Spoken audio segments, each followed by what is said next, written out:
যুক্তরাষ্ট্র ইসরায়েল বনাম ইরানের যুদ্ধে যে বিষয়টি সম্প্রতি বহুল আলোচিত হচ্ছে তা হল মার্কিন সমরাস্ত্রের রিভার্স ইঞ্জিনিয়ারিং করা।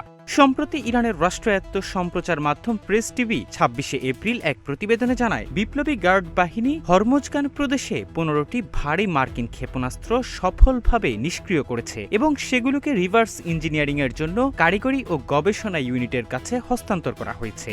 এসব অস্ত্রের মধ্যে একটি GBU-57 বাংকার ব্লাস্টার বোমাও রয়েছে। জীবন অবাক না করলে কে করবে? ২৮% মিল্ক ফ্যাটের অবাক করার সাথে ফ্রেশ মিল্ক পাউডার। জীবন অবাক করুক প্রতিদিন। রিভার্স ইঞ্জিনিয়ারিং হলো এমন একটি প্রক্রিয়া যেখানে কোনো অস্ত্র, বস্তু, সফটওয়্যার বা যন্ত্র খুলে তার বিভিন্ন অংশ বিশ্লেষণ করে দেখা হয় সেটি কিভাবে কাজ করে এবং কিভাবে নকশা করা হয়েছে। এখন পর্যন্ত একমাত্র যুক্তরাষ্ট্রই GBU-57 বাংকার ব্লাস্টার বোমাগুলো পরিচালনা করে থাকে এবং বলা হয় যে এটাই একমাত্র অস্ত্র যা দিয়ে কোনো দুর্ভেদ্য স্থানে পৌঁছানো সম্ভব। বোমাগুলোর ওজন ১৩,০০০ কেজির মতো এবং এগুলো বিস্ফোরিত হওয়ার আগে ৬০ ফুট কংক্রিট বা ৬১ মিটার মাটি ভেদ করতে সক্ষম। ইরানের স্টুডেন্ট নিউজের প্রতিবেদনে দাবি করা হয়েছে, যুদ্ধক্ষেত্র এখন দেশটির প্রতিরক্ষা শিল্পের জন্য একটি গবেষণাগারে পরিণত হয়েছে।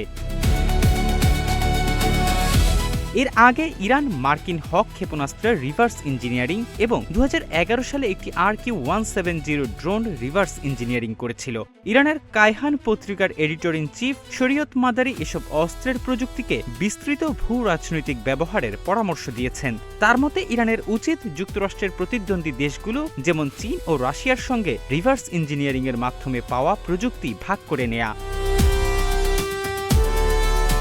ইরানিরা মনে করছেন যুক্তরাষ্ট্রের এসব অবিস্ফোরিত ক্ষেপণাস্ত্রগুলো রিভার্স ইঞ্জিনিয়ারিংয়ের মাধ্যমে তাদের ফিরিয়ে দেয়া হবে উপহার হিসেবে, যা ভবিষ্যতে প্রতিপক্ষের বিরুদ্ধে এসব অস্ত্র ব্যবহারের ইঙ্গিত দেয়। মধ্যপ্রাচ্য বিশ্লেষক এহসান তাকদাসি দাবি করেন, এই পরিস্থিতিতে যুক্তরাষ্ট্রকে নতুন অস্ত্রের পেছনে বিলিয়ন বিলিয়ন ডলার ব্যয় করতে হতে পারে, পাশাপাশি সামরিক দিক থেকে আরও সতর্ক হতে বাধ্য করতে পারে ওয়াশিংটনকে।